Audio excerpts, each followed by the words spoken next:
예수님은 자신이 율법을 폐하러 온 것이 아니요 완성하러 오셨다. 완전케 하러 오셨다고 말씀하고 있습니다. 왜 그런가? 율법의 1.1획이라도 땅에 떨어지지 않고 다 이루어지기 때문에 그렇습니다. 그러니까 예수님께서 이 땅에 오셔서 율법을 폐한다는 것은 있을 수가 없는 것이죠. 그러면서 우리가 앞에 봤지만 예수님께서 그 당시 많은 사람들에게, 무리들에게 아주 놀라운 말씀을 주십니다. 어떤 말씀인가? 너희 의가 바리새인과 서기관보다 더 낫지 못하면 결단코 천국에 들어가지 못한다. 바리새인과 서기관들은 말 그대로 율법에 대해서 대가요, 율법을 지킨다고 자부하는 사람들이었습니다. 근데 그런 사람들보다 더 낫지 못하면 천국에 못 간다는 겁니다. 아니, 천국에 커트라인이 이렇게 높은 건가? 많은 사람들이 두려워하고 염려했습니다. 그러나 실상은 예수님께서 하신 그 말씀은 더 선을 많이 행하라.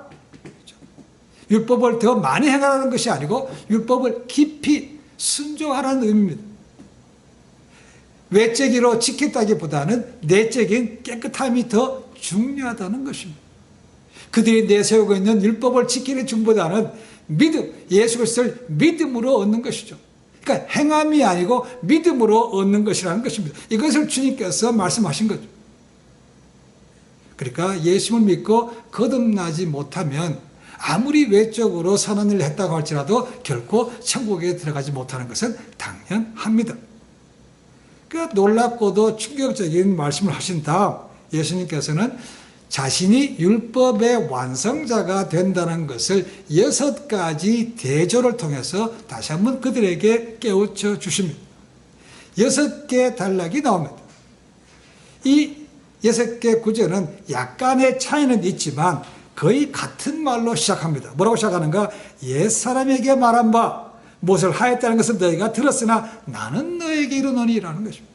옛사람에게 너희가 들었지만 나는 이렇게 한다는 것입니다. 자, 여기서 이제 중요한 것은 여기서 말하고 있는 옛사람은 누구고 들은 사람은 누구고 또 주님께서 하신 말씀은 뭔가라는 겁니다. 일반적으로 예수님께서 구약의 말씀을 인용할 때는 여기 말씀대로 뭐 하였다, 하였으라라는 말을 쓰지 않습니다. 기록되었으되라는 말씀입니다. 쓰였으되 It is written by. 여기 쓰인 것은 그렇지 아니죠. 그렇죠? 옛사람에게 말한 바, 뭐 하였거니와 이렇게 되어 있다는 것은 이것은 결코 하나님의 율법이 아닌 것을 생각해 볼 수 있습니다. 분명히 이제 앞으로 보겠지만 살인하지 말라, 가늠치 말라, 눈에는 눈, 이에는 이. 이것은 다 진짜 율법의 가르침 맞습니다. 그렇죠?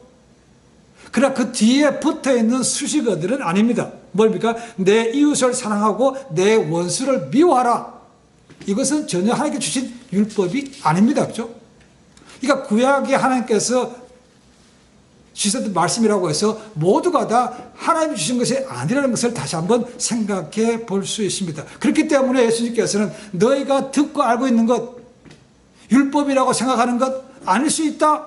그리고 너희가 들었던 모든 해석들이 잘못된 것일 수 있다는 겁니다. 그것을 지금 예수님께서 바로 잡아 주시겠다는 거죠.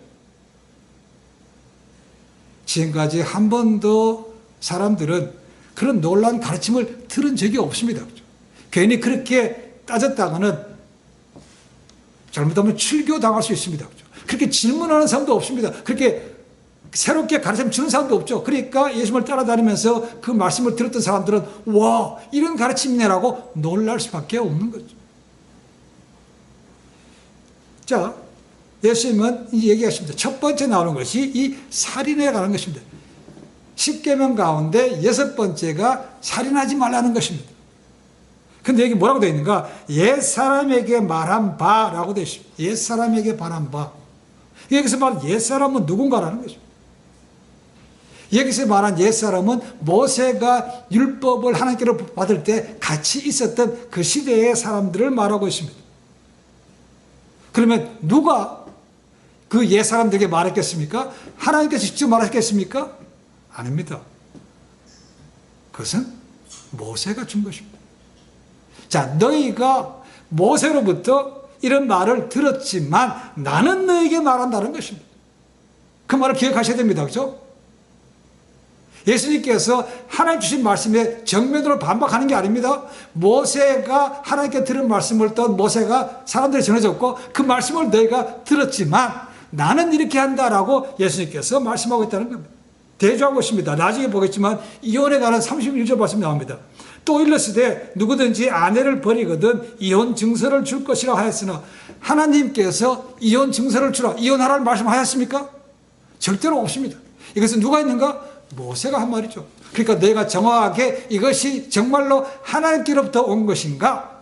아니면 모세로부터 온 것인가? 아니면 모세로부터 들은 말씀을 내가 조상들로부터 아니면 율법사로부터 들은 말씀인가? 정확하게 구별하는 것입니다. 거기에 대해서 알려주시고 내가 알고 있는 이것에 대해서 주님께서 확실하게 확대 해석해 주시는 것이 바로 예수님께서 율법의 완성자가 되신다라는 것을 말씀해 주고 있는 것입니다. 율법의 모든 계명이 다 하나의 말씀은 분명히 아닙니다. 그렇죠? 자, 분명히 10계명 가운데 6번째 계명은 살인하지 말랍니다. 그런데 그 다음에 뭐가 붙어 있습니까? 누구든지 살인하면 심판을 받게 되리라. 이 말씀은 하나님이 주신 율법이 아닙니다. 그러면 이 말씀이 어디서 나왔는가? 옛사람에게 들었는데 누가 있는가? 출애굽기 21장 12절, 레위기 24장 17절에 모세가 준 것입니다. 뭐라고 되어 있는가? 사람을 쳐 죽인 자는 반드시 죽일 것이나 라는 것입니다. 자, 모세가 이런 말을 너에게 주었으나 나는 이렇게 한다는 것입니다. 그러니까 예수님께서 모세 가시는 가르침에 대해서 또 모세의 말씀을 듣고 조상들로부터 랍비로부터 들은 말씀에 대해서 그게 아니다. 나는 이렇게 한다라고 가르쳐 주시는 것입니다. 그래서 나는 너에게 이르노니 우리말은 없지만 영어 성경에 보면 분명히 but 헬라 말로 but이라는 단어가 있습니다. 그러나 나는 이렇게 한다. 재해석해 주는 것을 볼 수가 있습니다. 자, 여기서 이제 살인하지 말라를 잘 기억하십시오. 살인하지 말라는 것에서 그러면 이 하나님 주신 율법이 어떤 살인도 안 된다라는 말인가라는 것입니다. 어떤 살인도 안 되는 것. 만약에 그렇다면 앞에서 모세가 말한 바 사람을 쳐 죽인 자는 반드시 죽일 것이라고 되어 있습니다. 그렇죠? 사람을 죽이는 것이 안 돼요. 살인이 안 됩니다. 그런데 그것을 어긴 사람은 죽이래요. 그럼 이것도 말이 안 되는 얘기 아닙니까? 그렇죠? 그러니까 무조건 아무 사람을 죽여서는 안 된다. 그런 말이 아닙니다. 다시 구약으로 돌아가면 출애굽기 21장 12절과 레위기 24장 17절 그리고 민수기 35장 16절을 보시면 뭐라고 되어 있는가? 사람을 고의적으로 죽이는 것은 안 된다는 것입니다. 그런 사람은 반드시 죽이라는 것이죠. 고의적인. 만약에 하나님께서 살인하지 말라고 그랬는데 어떤 살인도 안 된다라고 했다면 이제 그들이 약속의 땅으로 들어가야 됩니다. 약속의 땅에 들어가서 분명히 그 땅 산 사람과 전쟁을 해야 됩니다. 그들을 죽이고 몰아내라고 하셨다는 거죠. 그럼 사람을 죽여야 되는데요. 그럼 하나님께서 당신이 하신 말씀을 당신이 스스로 어기는 것 아닙니까? 그렇죠?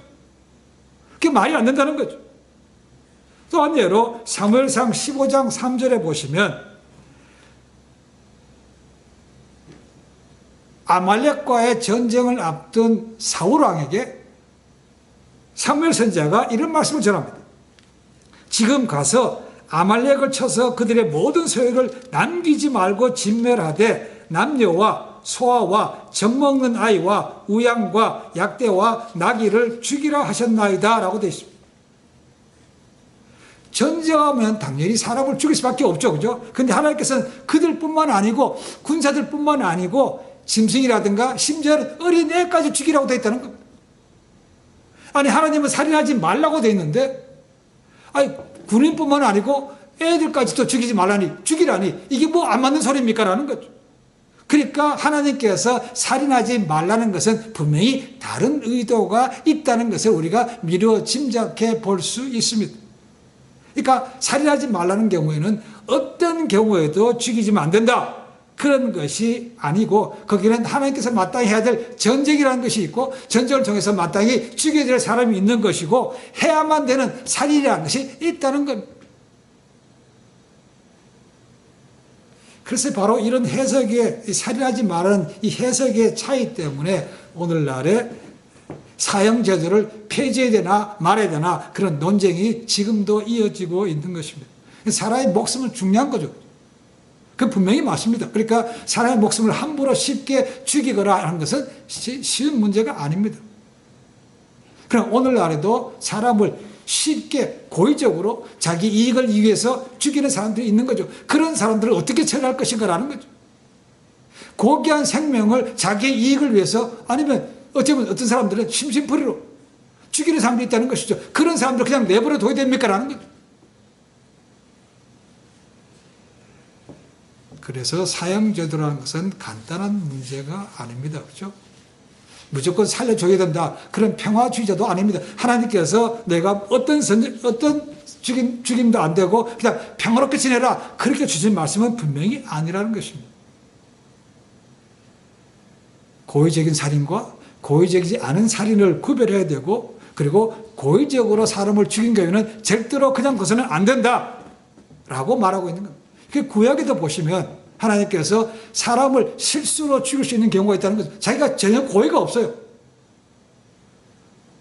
근데 의도치 않게 우연하게 사람을 죽일 경우가 생긴다는 것이죠. 그런 경우 뭡니까? 그 사람이 피할 수 있는 길을 주었죠. 그래서 생긴 것이 흔히 말하는 도피성이라는 것입니다. 거기에 피해가 있는 동안에는 그리고 그 해에 대제사장이 죽기 전까지는 못 나오지만 죽고 나면 다시 자유로운 몸으로 나올 수가 있었다는 거죠.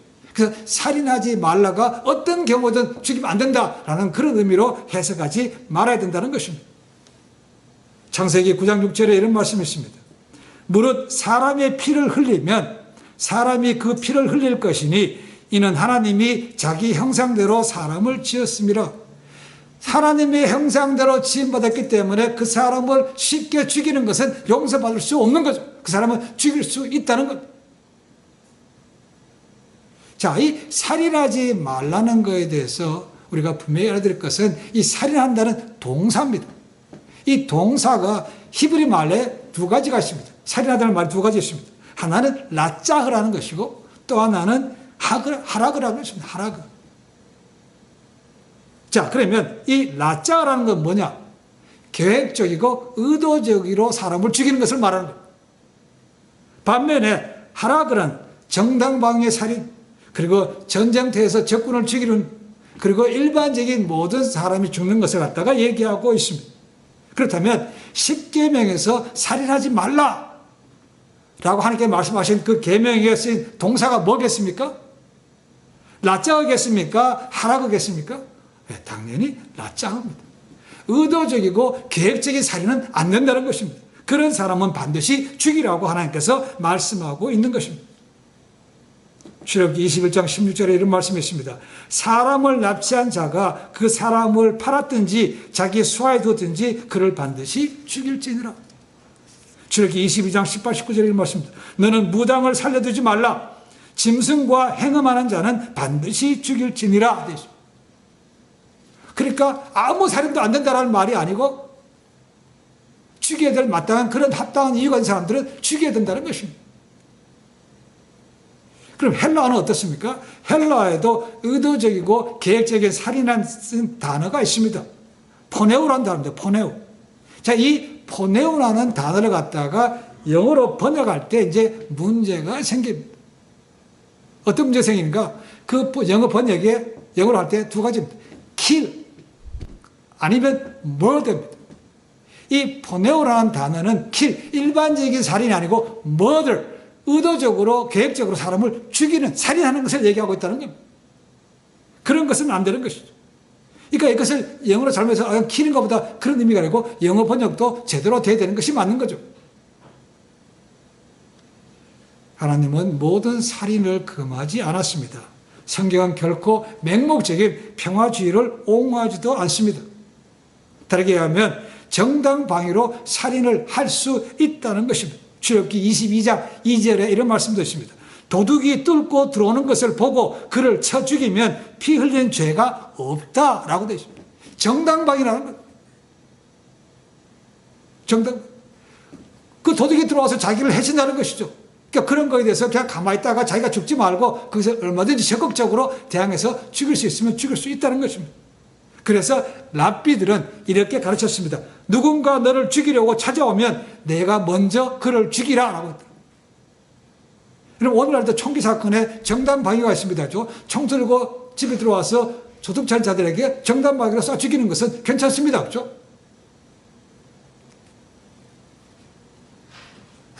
오늘날에도 보십시오.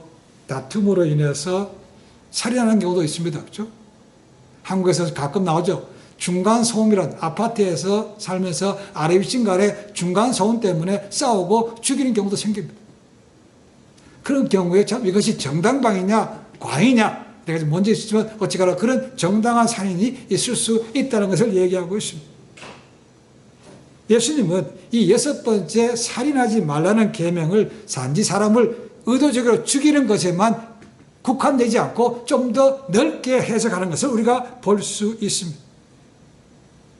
자, 어떤 경우가 두 가지를 말하고 있습니다. 문제는 형제에게 노하는 자라고 되어 있습니다. 노하는 것과 욕하는 것도 이 살인 행위에 해당된다고 주님께서 말씀하고 있다는 것. 자, 그렇다고 노, 앵그라는 것이 모두가 다 틀렸다 하면 안 된다라는 것은 아닙니다. 거기에는 의로운 분노, 의분이라는 것이 있다는 겁니다. 대표적으로 사도 바울이 에베소서 4장 26절에 보시면 분을 내어도라고 말합니다. 분을 낼 수 있다는 겁니다. 그 자체가 나쁘지 않다는 겁니다.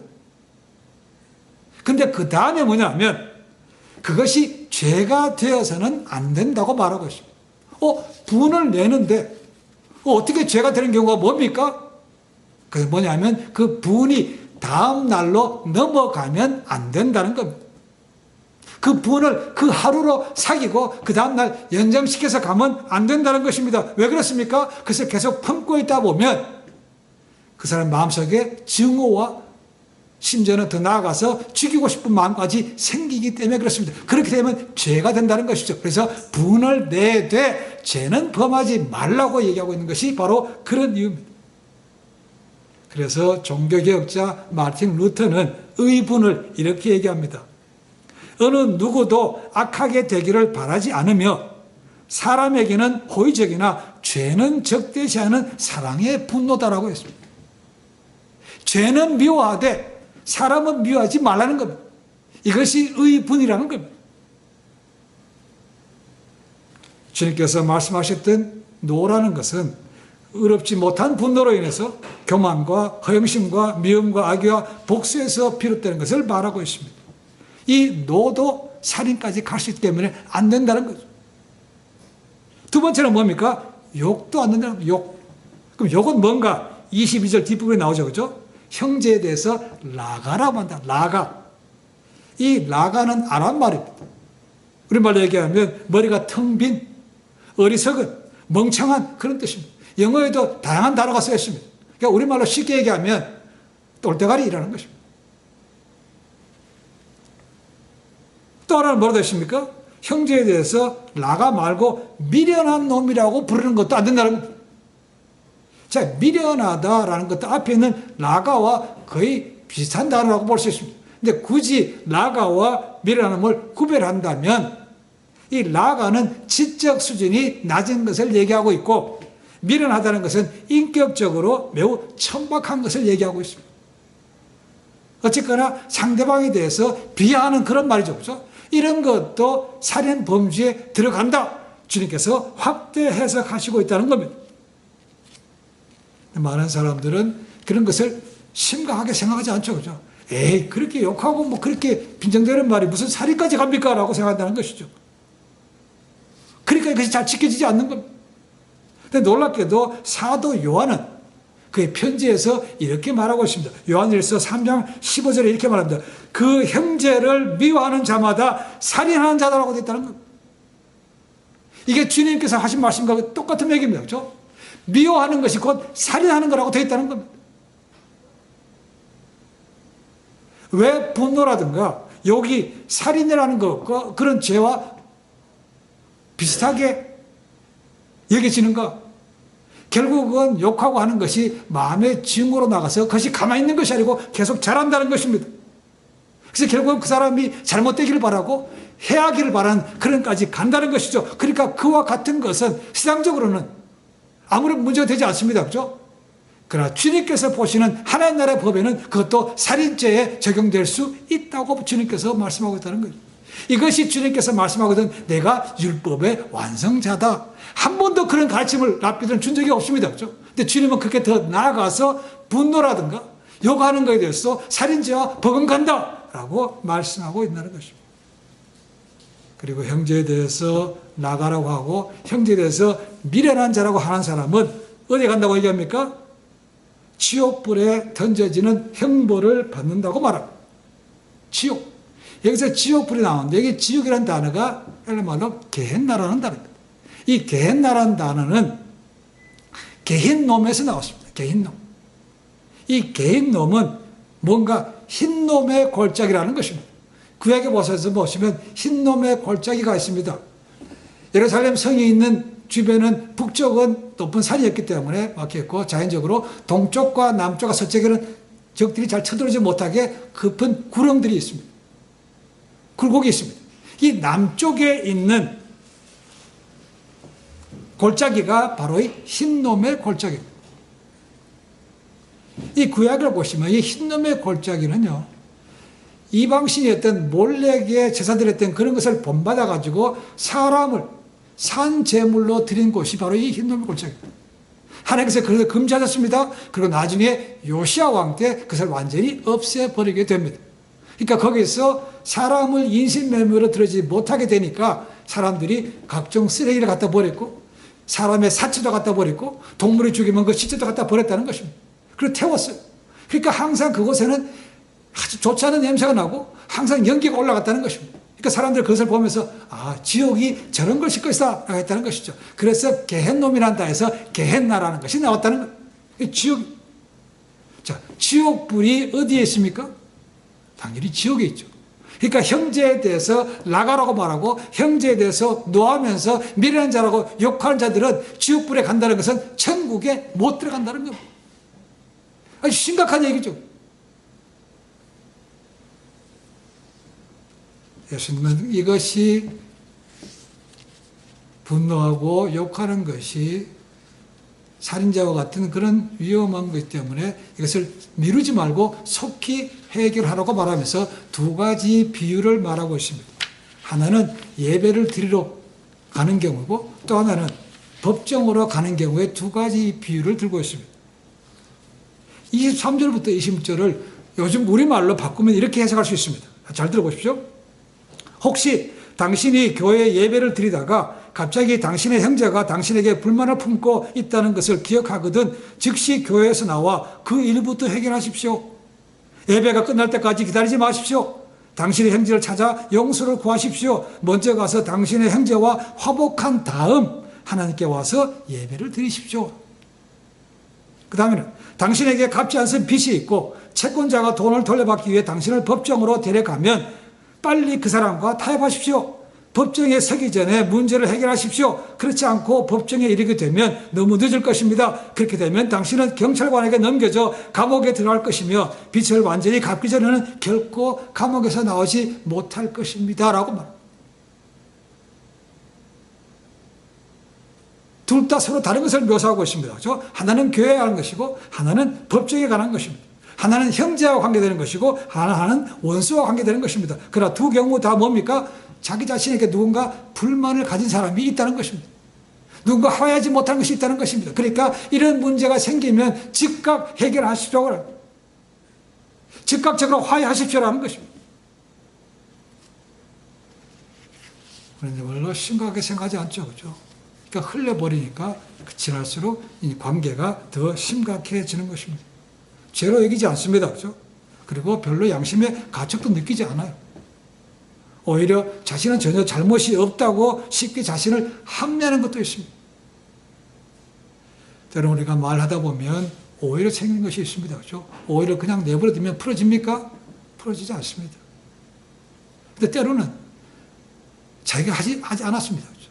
자기가 억울하게 당합니다. 근데 가서 자기가 잘못한 것도 있으면 먼저 가서 화해하면 되는데 그렇지 않습니다. 그죠? 왜요? 자기가 먼저 손 내밀면 자기 체면이 가깝고 존심이 상하기 때문에 절대로 그렇게 하지 않는다는 거예요. 그러니까 문제가 해결이 안 되는 거죠.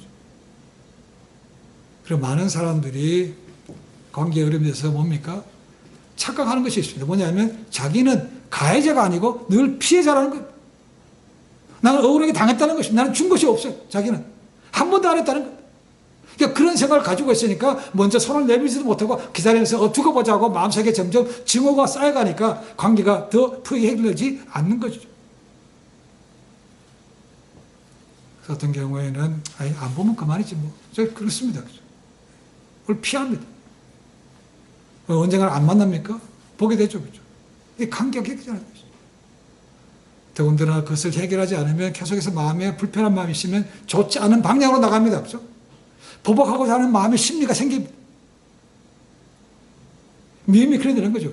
그러니까 예수님께서 말씀하셨던 그 의미가 바로 그렇게 마음속에 분노가 욕이 남아있으면 점점 커져서 결국에는 살인하지 않지만 마음으로는 살인까지 갈 수 있다는 겁니다. 그래서 그걸 해결하라고 주님께서 말씀하고 있는 거죠. 사회적으로는 아까 말씀드렸지만 그런 것을 마음으로 품었다고 해서 당신 잘못했으니까 감옥 가야 돼 이렇게 하지는 않습니다. 그러나 모든 것을 아시는 중심을 보시는 하나님께서는 아신다는 겁니다. 그래서 그것을 해결하라고 말씀하고 있는 거죠. 우리의 말과 우리의 행동이 어떤 거는 남에게 아무것도 아닌데 오해를 줄 수도 있고 어떤 거는 없는 말도 할 수 있고 어떤 부풀려서 할 수 있기 때문에 이 말이 문제가 참 많습니다. 주님께서 이 말씀에 대해서 굉장히 무서운 말씀을 주신 적이 있습니다. 마태복음 12장 36절 37절에 이런 말씀이 있습니다. 내가 너에게 이르노니 사람이 무슨 무익한 말을 하든지 심판날에 이에 대하여 신문을 받으리니 내 말로 의롭다함을 받고 내 말로 정죄함을 받으리라. 이 말로 인해서 다 드러난다는 것. 그 때문에 칭찬받을 수도 있고 그 때문에 정죄받을 수도 있다고 말하고 있다는 거죠. 주님께서 말씀하십니다. 내가 너에게 이르노니 주님께서 하신 말씀입니다. 하나님과 예수님을 믿었으면 또 거기에 합당하게 살아야만 됩니다. 네, 그것이 쉽지가 않습니다. 그러니까 우리가 생각을 바꿔야 되는 거죠. 그렇죠? 나도 가해자가 됐다 할 수, 그걸 기억해야만 됩니다. 그리고 하나님의 말씀을 두려움으로 받아야 됩니다. 주님께서 이런 말씀을 하시는데도 에이 설마 그러려고 흘러 넘겨보니까 심각하게 생각하지 않으니까 죄를 짐하고도 그냥 당당한 거죠. 덤덤한 겁니다. 심각하게 받아야 됩니다. 그리고 혼자서는 안 되기 때문에 우리가 서로 노력하는 것이 맞습니다. 하나님의 말씀을 두려움으로 받고 경외함으로 받고 서로 노력해야만 가능해지는 거죠. 사람 앞에서는 우리가 함부로 그런 말을 못하죠. 그렇죠? 돌아서면 뒤에서 온갖 수근수근대고 험담과 나쁜 말을 하는 경우가 얼마나 많은지 보는지 모릅니다. 이런 것이 전혀 관계에 믿음의 삶에 도움이 안 됩니다. 성경에 보시면 너희가 사랑의 빛 외에는 아무 빛도 지지 말라고 되어 있습니다. 우리가 그런 삶을 살 때 세상에서 빛이요 소금의 삶이 되고 구별되고 또 복음을 전할 수 있는 통로가 되는 것입니다.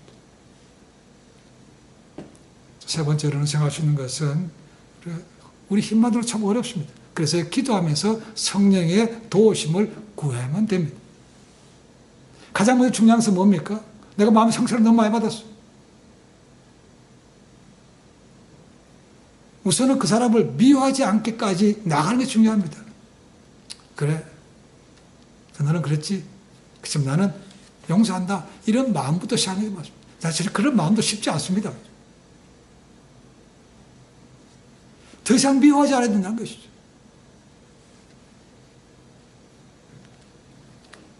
우리가 그렇게 하나님 앞에 하나님 이런 일이 있는데 참 관계가 껄끄럽습니다.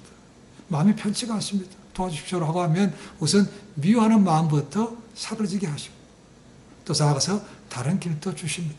이거 안 하면요 문제 해결되지 않습니다. 이거 기도하면서 하지 않기 때문에 똑같은 모습으로 그냥 평행선으로 가는 거죠. 그죠? 상처가 크면 클수록 더 오래 갈지 모릅니다. 아니면 어쩌면 트라우마가 돼서 평생 갈지 모릅니다. 이거 어떻게 해결할 겁니까? 우리 기억하셔야 됩니다. 주님께서 가르쳐 주신 기도에 주기도문에 그런 것이 있죠. 그죠?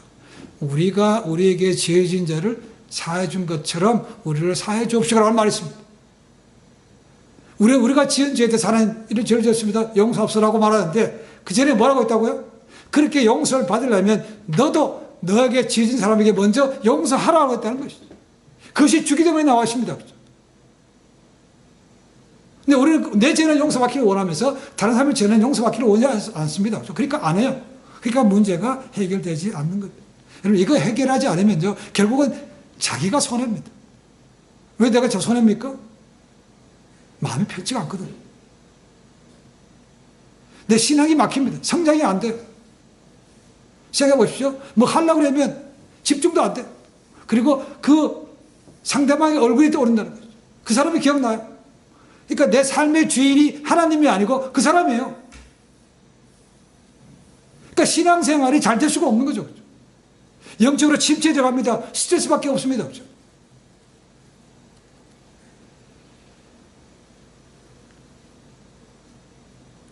저희가 지난주에도 봤지만 너희가 한 마음과 한 뜻과 한 입으로 하나님께 영광이 되라.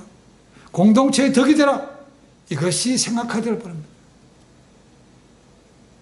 우리가 이런 말을 할 때, 내가 이런 행동을 할 때 이것이 과연 며칠 파급 효과가 뭘까 생각해 보십시오. 먼저. 그걸 생각하지 않기 때문에 그냥 툭툭 내뱉기 때문에 이것이 문제가 커진다는 겁니다. 주님께서 살인하지 말라.